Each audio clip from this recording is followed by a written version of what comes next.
नमस्कार, स्वागत है आपका एमपी न्यूज के इस खास कार्यक्रम में, जहां हम बात करेंगे आज आगामी लोकसभा चुनाव की। क्या आगामी लोकसभा चुनाव में कैलाश विजयवर्गीय आगामी लोकसभा चुनाव लड़ेंगे? हमारे साथ जुड़ रहे हैं हमारे संवाददाता राहुल पटेल। राहुल, मैं आपसे जानना चाहूंगी, क्या आने वाले लोकसभा चुनाव में कैलाश विजयवर्गीय ये चुनाव लड़ सकते हैं? जिस तरह से हम देख रहे हैं, लगातार वो ग्रामीण क्षेत्र में मैराथन बैठकें ले रहे हैं, ग्रामीण क्षेत्र में वो बहुत ही सक्रिय हैं। साथ ही साथ हमारी इंदौर की सांसद सुमित्रा महाजन के बेटे मंदार महाजन भी उसी समय ग्रामीण क्षेत्रों में जनसंपर्क में हैं। तो क्या कयास लगाए जा रहे हैं? क्या सुमित्रा महाजन ने ऐसे कोई संकेत दिए हैं कि वो आगामी लोकसभा चुनाव नहीं लड़ेंगी, या आने वाले लोकसभा चुनाव जो है कैलाश विजयवर्गीय लड़ेंगे? जी दीक्षा, निश्चित तौर पर अगर हम मध्य प्रदेश में की राजनीति की बात करें तो जो है पूरा लोकसभा टिकटों को लेकर पूरा जो होता है कहीं ना कहीं निर्णय राष्ट्रीय कमेटी का रहता है। वहीं यदि हम इंदौर की बात करें तो इंदौर की जो राजनीति ताई और भाई की रही है, और ऐसे में यदि सुमित्रा महाजन चुनाव नहीं लड़ती हैं या ऐसा कोई इशारा देती है तो निश्चित तौर पर कैलाश विजयवर्गीय चुनाव लड़ सकते हैं। चूंकि कयास लगाए जा रहे हैं कि जिस प्रकार से उन्होंने विधानसभा चुनाव लड़ने से मना किया था, उसके बाद से ही अटकलें जो सियासी गलियारों में तेज हो गई थी कि क्या वो आगामी चुनाव इंदौर के सांसद के रूप में लड़ेंगे। चूंकि अगर हम बात करें अमित शाह की या नरेंद्र मोदी की, वो पूरी टीम की एक कहीं ना कहीं गुड फेथ या गुड बुक में अगर नाम है तो कैलाश विजयवर्गीय का है। ऐसे में कोई संकेत यदि मिलते हैं तो वो जरूर निश्चित तौर पर चुनाव लड़ सकते हैं।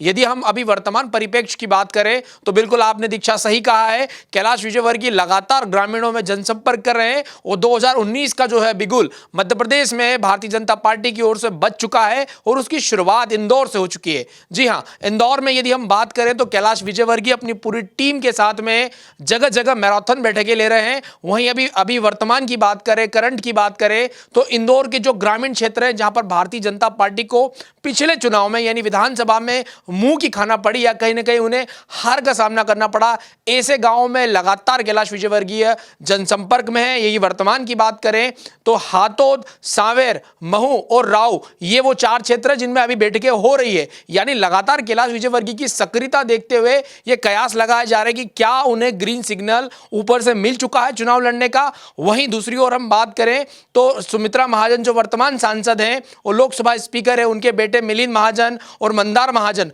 दोनों ही अपनी पूरी टीम और लाव लश्कर के साथ ग्रामीण क्षेत्र में एक्टिव हो गए। ऐसे में हम स्पष्ट तौर पर नहीं कह सकते हैं कि किसका टिकट कंफर्म है, लेकिन कहीं ना कहीं कैलाश विजयवर्गीय की सक्रियता इस ओर इशारा कर रही है कि यदि हो सकता है अगर सुमित्रा महाजन ये कहे कि कैलाश विजयवर्गीय चुनाव लड़ेंगे तो बड़ा ही दिलचस्प होगा और इस बात पे भी मुहर लग जाएगी कि कैलाश विजयवर्गीय चुनाव लड़ेंगे।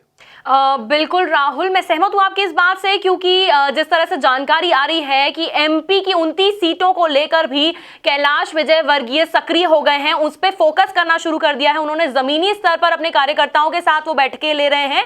इसी के साथ एक बड़ा प्रश्न ये भी उठ रहा है राहुल, जिस तरह से इंदौर की सियासत जो है ताई और भाई के नाम से मशहूर है, तो ऐसे में अगर भाजपा पार्टी कैलाश विजयवर्गीय के नाम पर मुहर लगाती भी है अगर गहन मंथन के बाद, तो क्या वो एक प्रबल दावेदार बन पाएंगे या क्या कोई मतभेद रहेगा टिकटों को लेकर?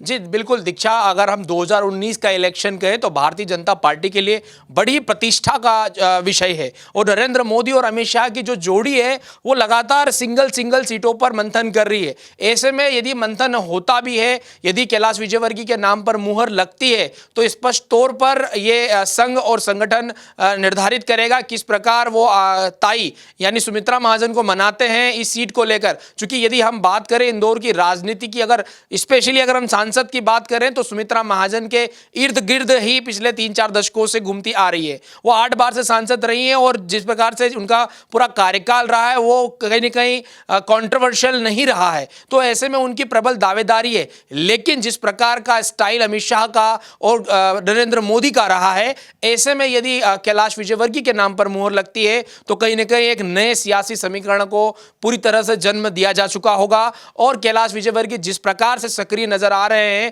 लोकसभा चुनाव के मद्देनजर, यह साफ तौर पर इशारा है कि एक बड़ी भूमिका में नजर आ सकते हैं। चूंकि अमित शाह के काफी नजदीकी माने जाते हैं और जिस प्रकार की राजनीति वो करते हैं, कहीं ना कहीं पार्टी उन पर बड़ा दांव खेल सकती है। लेकिन जाते जाते अपने दर्शकों को एक और चीज बात बताना चाहूंगा दीक्षा, कि ये बड़ा इतना आसान नहीं है।